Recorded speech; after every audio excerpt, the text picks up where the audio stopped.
Hello student, हम physics के अंतर्गत पढ़ते हैं आज प्रकाश। प्रकाश क्या होता है? तो प्रकाश एक प्रकार की ऊर्जा होती है जिसकी सहायता से हम विभिन्न वस्तुओं को देख सकते हैं।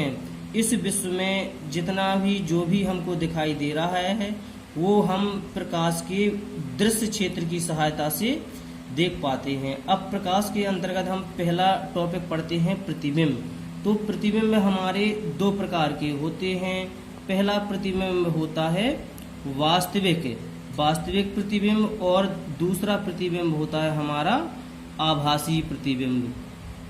तो हम पहले जानते हैं वास्तविक प्रतिबिंब क्या होता है।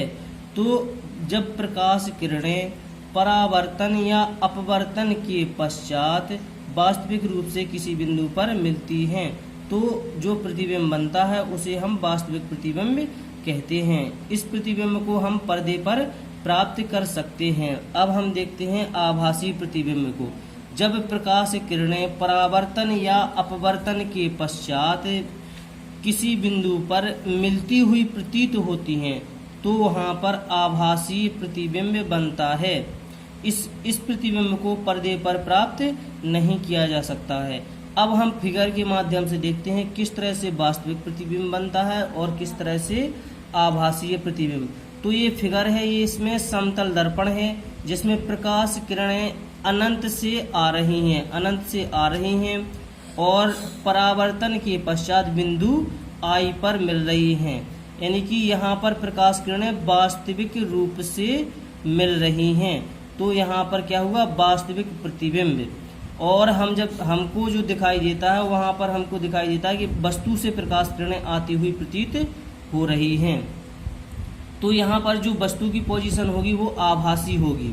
इसी तरह से हम दूसरे फिगर में देखते हैं कि प्रकाश किरणें मुख्य अक्ष पर स्थित किसी बिंदु से आ रही हैं जो परावर्तन के पश्चात अनंत की ओर जा रही हैं।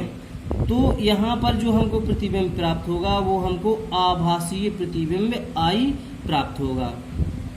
उसके बाद हम बात करते हैं गोलीय दर्पण की। तो गोलीय दर्पण में हमारे दो प्रकार के दर्पण होते हैं। पहला होता है अवतल दर्पण, दूसरा होता है उत्तल दर्पण। तो उत्तल दर्पण में हम देखते हैं किस तरह से प्रतिबिंब बनता है। तो प्रकाश किरणें मुख्य अक्ष के समांतर आ रही हैं और परावर्तन के पश्चात बिंदु आई पर वास्तविक रूप से मिल रही हैं। तो यहाँ पर जो प्रतिबिंब बनेगा वो वास्तविक प्रतिबिंब बनेगा।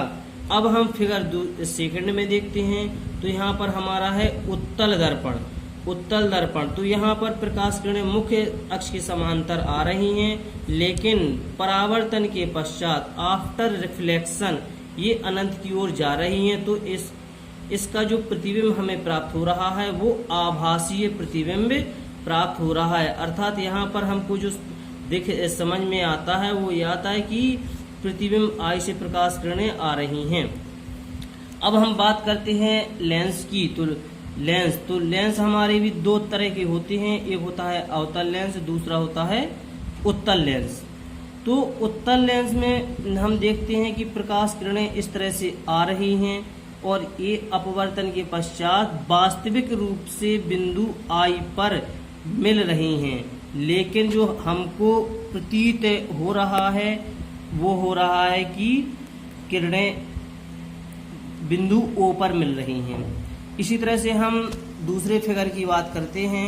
तो दूसरे फिगर में प्रकाश किरणें मुख्य अक्ष पर स्थित वस्तु से आ रही हैं और अपवर्तन के पश्चात मुख्य अक्ष से दूर की ओर जा रही हैं। लेकिन इनका जो प्रतिबिंब है वो हमको पीछे साइड में आई प्राप्त हो रहा है जो कि आभासीय प्रतिबिंब है। तो इस तरह से हमने स्टडी की है कि प्रतिबिंब किस तरह से तीनों कंडीशन में कहाँ पर और कैसा बनता है। अगर मेरा ये वीडियो पसंद आए तो लाइक करें, सब्सक्राइब करें और शेयर करें। Thank you.